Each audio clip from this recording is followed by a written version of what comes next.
Okay, yeah, so yeah, I came through this video. Let's see what I investigated London's stabbing epidemic. It's in the UK, bruv.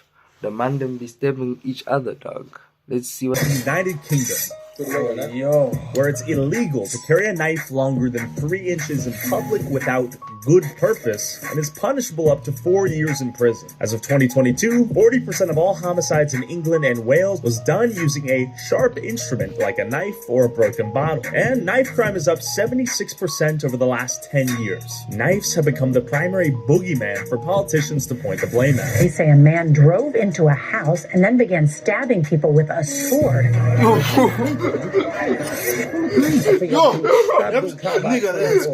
I've been shot 5 times and I've been hit with an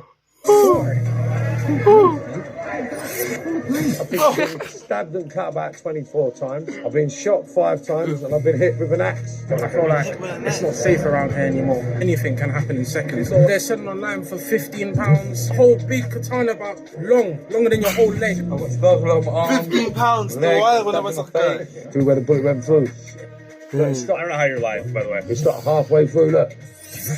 Whoa, this is crazy. And as of January 2024, new laws passed making the purchase of zombie blades illegal. But is knife crime as bad as the media paints it out to be? Slash in the window. Are people afraid of getting stabbed while walking the streets of London? Will banning the purchase of knives stop people from stabbing each other? I pulled up to Camden, a borough in central London, to find out. Then it's not a knife's fault. It depends who's got them. But I wouldn't say ban. I'm not into banning anything, really. I'm into regulation. Okay. Like zombie blades or just like all the knives? Pretty much everything. All of them? You think knives should be banned? Absolutely. Yeah? Like all of them? Or just like the big zombie knives? Any? Anyone that carries knives in the streets are cowards. I think if you was to sit there and say, no, I don't think they should be banned, something's wrong. Something's wrong with you? Something's wrong. Yeah. You shouldn't need to walk around with a knife. The veggie. The veggie. How are you gonna peel them things? Nah, but they say zombie knives. He said they gonna ban These people said any knives. He said any kind of knife. All of them. Ban every knife.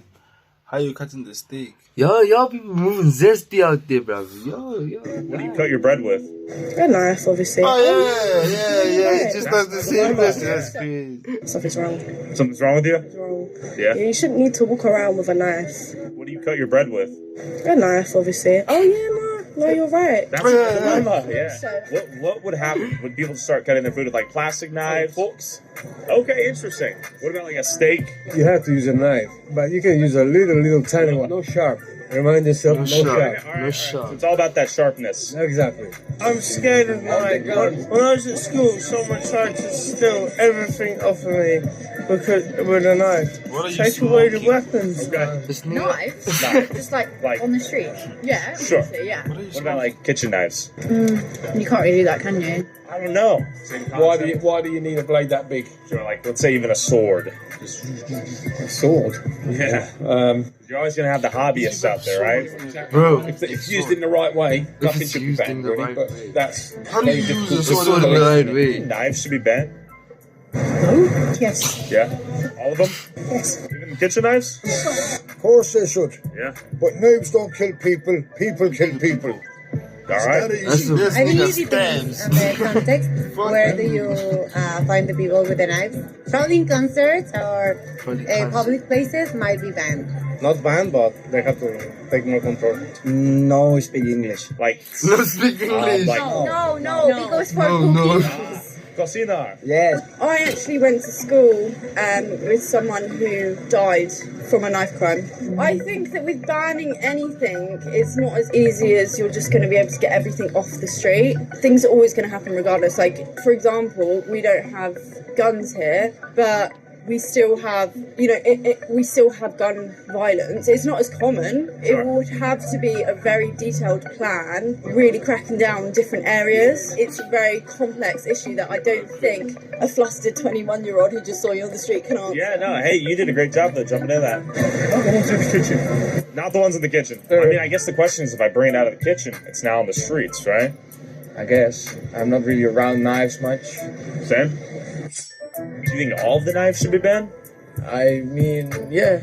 It is better not just for for us It's for like, you know, because some people when they're like drunk or something, they wouldn't like, you know, think about what they're doing. So directly they'll just stab. And then like when they wake up from being drunk and they know what they did, they're gonna be like, yeah, I did the biggest mistake of life. Yeah, so away from booze. Yeah. Buy that, I think will be easy. Yeah, you can buy them in Morrison. Okay, right over there? Sainsbury, yeah. Morrison's, all right, let me see what I can do. We were going to purchase a knife. Do you think knives should be banned? Not really, because you need them in the kitchen. So, like, how are you gonna? Do you know what I mean? How do you do it, right? I think when it comes to knife crime, you need to look at the social causes, not just how easy it is to buy a knife. Like, I think there's a lot more to it than that. I think you're better off, instead of banning knives, I think you're better off actually investing in young people. I think that's the way. Yeah. Yeah. Kush. Them niggas was crazy. Go that nigga valid drive on 16. Yeah, niggas in pinch. All of us going there. Yeah. We got store. I was too young at that time, bruv. I never. Boy, we got there. We got inside the park and nice. Gachaiva. Kevala utia kakara. That last. Yeah. We walking down. The one Antonio well so far by sharp. When was this? It's like when? Like 2012. Yeah, 2015. 2015. 2015, yeah.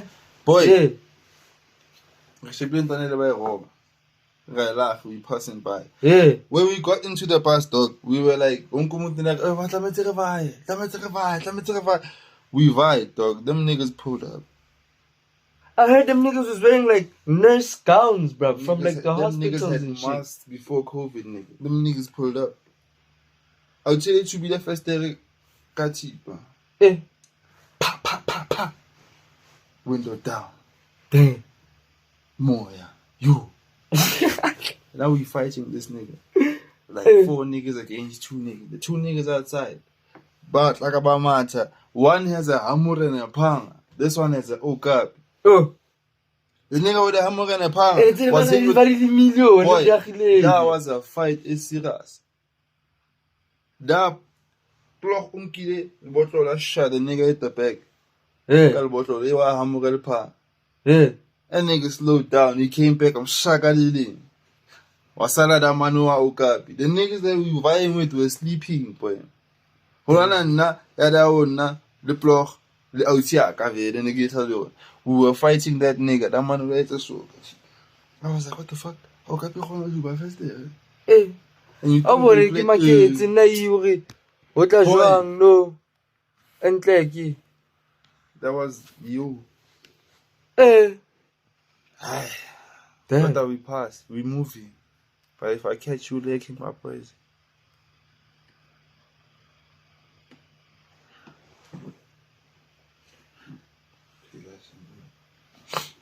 You stop my crime. I think you're onto something. Thank you. Now I'm gonna go on a mass murder spree.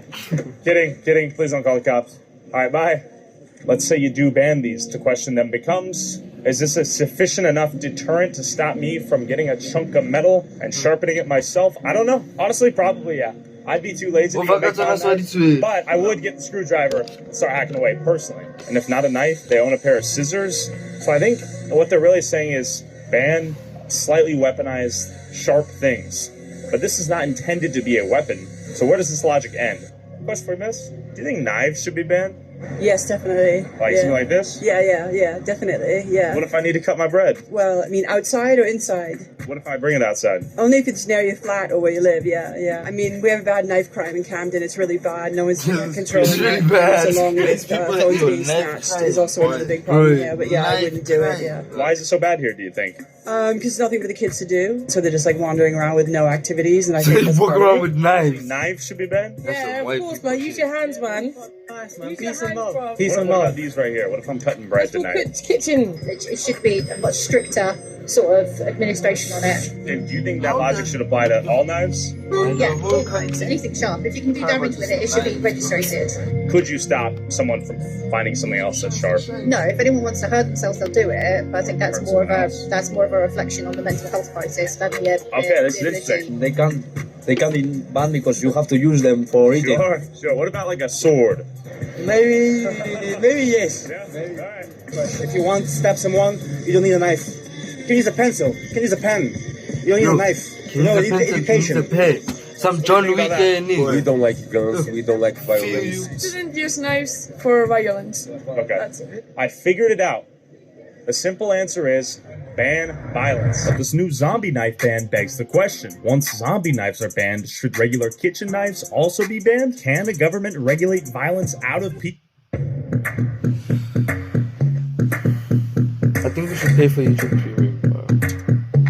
Or will people just find other creative ways of hurting each other? I pulled up to Edmonton and met up with Farah, an anti-knife crime activist and vigilante superhero who runs a knife amnesty program where he meets up with knife owners, allowing them to anonymously turn their knives in, avoid criminal charges for possessing them in the first place, all while taking knives off the streets. Young people see me as a place of hope and a place of relief where I'm able to take their weapons with no consequences. It's anonymous. I'll then dispose of them through the police, or we're going to start actually processing them ourselves and melting them down into other objects out of stainless steel that could be used for the bettering of young people in the community. Like, the main aim is if we can transform these young children's mental thinking, then hopefully that should transition to positive actions. And how many knives would you say you've retrieved from the youth the time you've been doing this? Just under 5,000 right now. Whoa. Yeah, there's a lot. We work strategically with thousands of different organisations. When thousands take the weapons off them, sometimes they need more longer term support, and it's how we work with them afterwards to stop them from going back into the gangs or stop back from taking knives. When I say knives, we're not talking about kitchen knives, yeah? What are we talking about? So come along and you find out. Are these blades? Swords right here? Oh. Yeah. Mate, all you got to do is you can get in nearly samurai jack. Yo. Oh, whoa. Yeah. I thought it was nothing as well until I saw that hanging at them. That could do some damage. I mean, we're getting creative here. God, this man has a Viking X, boy. And that's just... Look at this thing. Yeah. God of War, boy. Could do some damage. I mean, we're getting creative here. This is like Viking-esque. Brutal. Brutal, isn't it? But I mean, that's just like intended to like pain. Look at this still. It looks like hardened still. Put the weight on that. Yo. Yeah. I mean, that's just cool. to I go. mean, yeah. It's just like movie. Put it up. Whoa. Oh. Crazy. It's so scary. You can be chilling and you're like, nah. Yeah. This is cool. I mean, yeah. Hold that. All right. I'll hold that for you. Put it apart. Oh, that's so good, boy. Crazy. I mean, it looks casual. You could be chilling. You're like, looks like a little bamboo stick. Would this even hurt someone? Could it hurt yourself? Yeah, I guess it's just a goofy at a certain point. When people typically hand these in, are they like, I made a mistake, I shouldn't have had this knife, There's so many different reasons, and damn, this would do some damage. Are people typically hiding them in their pants? Nah, they're hiding in the bottom of the shoe, under the inner soles, they're hiding in bushes. You think you've been given blades that are murder weapons? Like, I'm not here to facilitate murders. Sure. Yeah, I didn't think about that. I've done a test where I handed in 130 weapons, and they blood tested every single weapon, and there weren't one bit of blood in it. I believe that if someone done something with a weapon, they wouldn't wait around for me to collect it. They could just dispose of it themselves. You know what I mean? And what got you into this? I've been in a situation where I've been stabbed on 2 separate occasions. In it, I got a total of 8 stab wounds. Damn, you survived 8 stab. Yeah, that's everything in there. Even got a taser in there somewhere. This is how it would be. Oh, whoa. If I sent someone. So basically, I put this inside of this. You see, it's got my address in it to this building already. They put the knife in there, and then they use this prepaid package and send it straight back to me. Oh, the little pods. I'm sure that we got enough one of these in there. We saw it. Oh. That thing's sick. That's the problem. These things do look cool. They attract me visually. How you carry it, bro? Why? You niggas that keep it on them. Nunchucks? They confiscate. You have these. So you be walking around with nunchucks. That's why the man them always. Boy. We South African road man, innit? This is gonna have. Blankets. So if you lose too much blood and you're going to stop, this should keep you warm. We then got a tourniquet that will be used to stem bleeding. You put this 4 inches over the wound, not too tight, not too loose, and that will stop excessive blood loss. Then we've got the open vented chest seals. That's something that if you get any stab wounds in the chest area, you have to put this on, and it will stop air from going into the body and basically collapsing the lung or causing more problems. And do you think this should be standard issue for people these days? You know what the thing is about it, right? What? There's first responders, and a lot of people see first responders as the emergency services. But you need to think about it. A young group of children walking home from school. Who's really the first respondent? The friend that's seen it happening. And if their friends have got the right knowledge or the right equipment to stop bleeding, because usually if you get hit somewhere in the, like if you get stabbed in your artery, you can bleed out minutes. You don't get stabbed, you get slashed. Your adrenaline's rushing and you don't even realise you got stabbed because it feels like you get. I remember one time I hit a bitch. It was a bit weird was, you know when you bleed, you can feel the blood trickling on you, down your body. But when I touched my neck, there was no blood on my hand. I got stabbed in my neck, my head, my chest, my back, my bum. 18 times. I got stabbed 9 times once. 9 times next time. That's your So it's all the down there. Across my... I don't know. It's painful. Yeah, across my clavicle. But when I touched it, there's no blood coming back. Nah, the one bitch was a scammer though. Inside. So it's forming a hematoma. I lost 40% of my blood stuff. They put me in induced coma. A day into their coma, I jumped out of my induced coma and I grabbed the nurse by her hair, started pulling my wires out because obviously I was in shock. My body's fighting from shock, do you know what I mean? So they basically shot now and again. Then I got up, man, I had a tube out my neck, tube in my arm, drip in my other arm, tube in my foot, I had a catheter in, and there I just like, man. But my main problem was like, I jumped out of my induced coma and I grabbed the nurse by her hair, started pulling my wires out because obviously I was in shock, my body's fighting from shock. I got stabbed in my neck, my head, my chest, my back, my bum. 18 times. I got stabbed 9 times once, then 9 times the next time. It goes all the way down there across my...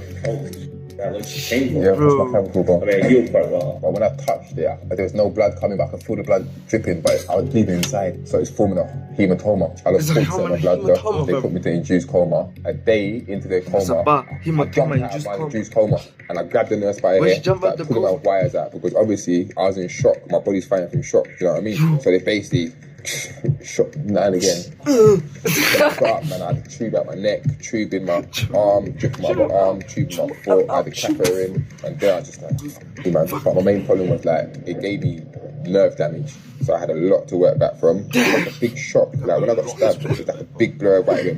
Jing! I just had a big ringing noise like that. And I couldn't understand what happened. Like out of the 5 nerves that control your neck and your arm and all that, 4 of them got cut straight through. The 5th one got severed. The guy stabbed me once, stabbed me twice. But the second stab in my neck, my arms went down, bang like that. I was trying to fight him off. And he just kept stabbing me, and I fell on the floor. I remember thinking, I was like, I've never lost a fight before. What the f just happened? I was like, and all I thought in myself. After that, put me to induced coma. A day into their coma, Tyler, you know where it is when you get stabbed? Your adrenaline's rushing and you don't even realise you got stabbed because it feels like you're getting punched. Where I really noticed it was a bit weird was, you know when you bleed, it's cold. You feel the blood trickling on you, down your body. Because usually if you get hit somewhere in the, like if you get stabbed in your artery, you can bleed out minutes. Tyler, you know where it is when you get stabbed? Your adrenaline's rushing and you don't even realise you got stabbed because it feels like you're getting punched. Where I really noticed it was a bit weird was, you know when you bleed, you can feel the blood trickling on you, down your body. But when I touched my neck, there was no blood on my hand. I got stabbed in my neck, my head, my chest, my back, my bum. 18 times. I got stabbed 9 times once, then 9 times the next time. It goes all the way down there. 9 times once, 9 times the next time. That looks painful. Yeah, across my clavicle, bro. I mean, it healed quite well. But when I touched it, there was no blood coming back. I could feel the blood dripping, but I was bleeding inside. So it's forming a hematoma. I lost 40% of my blood though. They put me to induced coma. That's a bar. I jumped out of my induced coma and I grabbed the nurse by her hair, started pulling my wires out because obviously I was in shock. My body's fighting from shock, do you know what I mean? So they basically shot now and again. Then I got up, man, I had a tube out my neck, tube in my arm, drip in my other arm, tube in my foot, I had a catheter in, and there I just like, man. But my main problem was like, it gave me nerve damage. So I had a lot to work back from. It sounded like big shock. Like when I got stabbed, it's like a big blur of white. Sounds like scam, bro. I just had a big ringing noise like that, and I couldn't understand what happened. Like out of the 5 nerves that control your neck and your arm and all that, 4 of them got cut straight through. The 5th one got severed. The guy stabbed me once, stabbed me twice. But the second stab in my neck, my arms went down, bang like that. I was trying to fight him off, and he just kept stabbing me, and I fell on the floor. And I was like, I remember thinking, I was like, I've never lost a fight before. What the f just happened? I was was like, and all I thought in my head, I got defeated.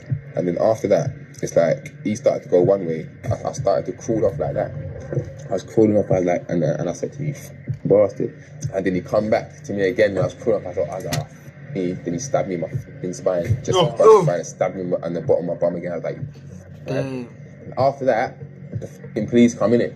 I'm trying to be normal now, you get me? I'm not trying to get arrested. They come up to me, they're like, oh, we heard there's been a fight, what's going on? I said, nothing, man. I said, I'm good. No, nothing's going on. And she's chatting to me. But these times, I'm starting to fade now. I've just been stabbed 9 times, innit? So I'm just like, she's like, you're right on that? Yeah, I'm cool, I'm alright, man. I said, what's wrong? I said, oh, I'm tired, I've been jogging. But these times, I'm in the process of losing my blood, you get me? Yeah, you're dying. And then she's like, cold red, multiple stab wounds, bro. Literally, I look down, my top's just going like that. It's just getting redder, my neck's redder. My hair was hanging on my shoulder. I should be getting rushed to the hospital. I just remember saying to them, like, was hanging on his shoulder.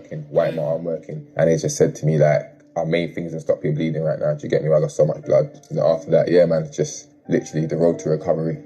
It went from anger, revenge, and I think that's why I've just got such a fight against knife crime. I feel like every single day I take a knife from someone, I feel like I'm getting my bit back at knife crime before it happened to me, you know what I'm saying? So it's just like a forever burning furnace in my chest to just do what I can towards knife crime, you know what I'm saying? Yeah. I mean, who was this guy? Dick, so he had a fight with a female. If that nigga's still breathing, that's come back and defended it hand to hand.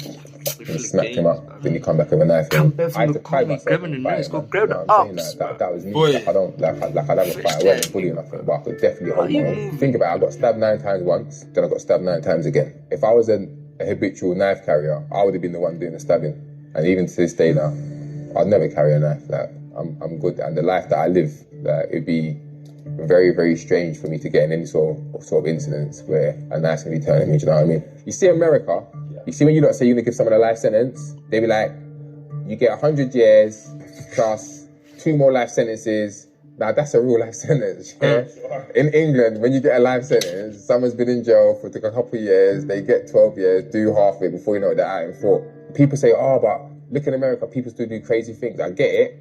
But guess what? That crazy person, he ain't gonna be around for 70 years no more. He ain't getting a chance to come back out and do the same thing again. So I do think, yeah, the consequences in terms of law for people that's using stabbing, it's not a good deterrent. I just basically pray, yeah, that the children of England don't get the accessibility to guns. Like, think of how calculated, premeditated you gotta be to say, you know what, tomorrow morning, I'm gonna take my knife from that I ordered from USA. Yeah, I'm gonna put it in my pants. I'm gonna make sure that I don't get cut with a straight edge. I'm gonna go 5 miles down the road. I'm gonna wait outside the guy's building or his school. I'm gonna stab him. And then they got to do a whole new getaway now with this whole bloodstained knife. He's got to make sure he gets close enough to that person and pushes it in, hear the cry, feel the knife go through bone, tissue and everything, and run away with a knife that's going to be bloodstained. How hard do you think a person with that mind state, yeah, how hard is it going to be for him to put a gun and pull it at someone? Oh, it's easy. It's inhuman to just pull a trigger. Yeah.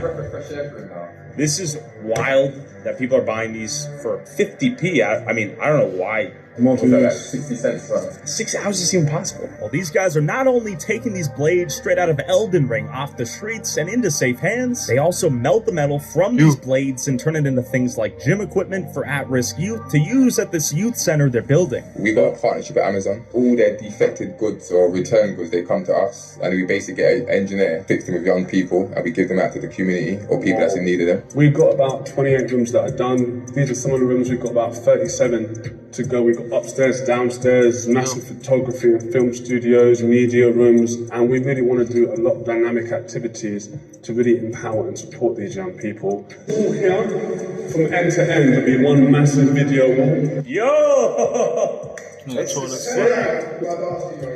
Yeah. With resources to turn in your weapon and chill in a safe environment after school, you gotta wonder why young men are buying these weapons in the first place. I met up with Marvin Herbert, ex-career criminal, gangster, and alleged killer. He learned his lesson the hard way, though, after getting shot in the face and balls. And he now advocates for the youth to stay away from the life of crime he once led. But before we meet Marv, have you ever had someone place a paper bag full of burning dog poop on your front door after Googling your address, finding where you live, and hunting you down? What? Neither have I. But I'm sure that's happened to someone because data brokers are selling your information. For example, I just found Joe Biden's address in 5 seconds. Not the Joe Biden, but Hey, Joe Biden. And of course, with all your info out there, the risk of identity theft and phishing scams is always there. You ever gotten a phone call claiming to be from a bank or to pay a parking ticket? Marketing ka na bitch. A destiny, a better outcome, and a better sort of journeys. Marvin, everyone, go into LeadMe.com/Tyler and use promo code Tyler at checkout. Thanks to Lead Me. Let's go meet Marvin. Marvin, everyone calls you an ex-career criminal, and now what are you up to? I'm a shepherd. I'm leading the people towards a better destiny, a better outcome, and a better sort of journey. You know what I mean? Like, I'm steering people away from my old existence into a light of love and acceptance and sort of a selflessness. And was there something that happened to you that led you to switch your path and pivot? Yeah, well, basically, if I'm being honest, I got arrested in 2012 for 4 murders, and I got extradited from Spain to England to stand trial. Whilst I was on trial, and one of the people that used to work for me ran a bill up. We used to give people drugs and everything to sell, and this one kid ran a bill up that was exponential, and he needed to be taught a lesson. So I wanted to hurt him. When I went to hurt him, I kind of found out he was my son's best mate, or one of my son's closest friends, and I realised the ripple effect of the actions I was committing was just harming kids. It's got to stop. And that was that in 2014. I decided not to engage in criminal activities where young people risking their life, their liberties and their futures on a that ain't going to get them anywhere. And then basically I've had to go through a transition of losing all my money, all my assets, all the bits and pieces that I accumulated in that world. I had to let it go to start my journey fresh, so I can demonstrate by example on how to change your life. I see a scar across your face. Yeah. Is that a prosthetic eye? Yeah. Did you get shot in the eye? Yeah, I got shot. I got shot in my leg. It went down my penis and shot my right testicle out. I got shot in my arm. It bounced off the floor, went through my hip and exited my 7 and 8 lower vertebrae. And then basically he finished up with a headshot here. If you put your finger on there, look. Yeah. No, that finger, look. Yeah. Look, it started, I don't know how you're live, by the way. It started halfway through, look. So are you live right now, Mark? I don't know. What were you doing back then? Everything. How you doing, man? See. Come on. Yeah. Marvin Herbert.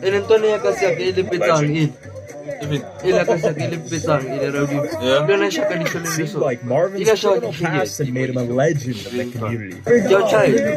Hey, boy. Relax. Yeah, there we go. Have an amazing afternoon, ladies. You know, everyone out here, this is your place. No.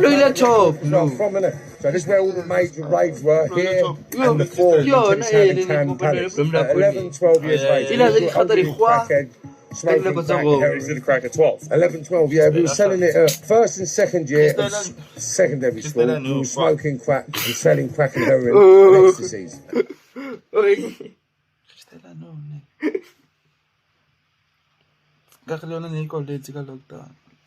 That shit is powerful. Nigga smokes crystal today, tomorrow he's talking to the whole gang. Mar is walking alone. Boy.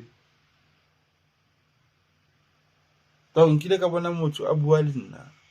I was not there. He was passing by me. He was like, yo, try it. I'm like,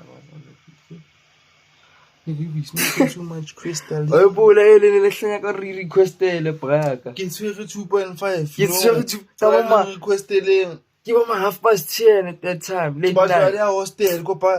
I am under the influence of Christian. Christian, no. I guess that I don't go. It's fun. Artist is among Christian. I know. So one to say. I did the platform. It's a new artist. Don't get some Christian. Don't know.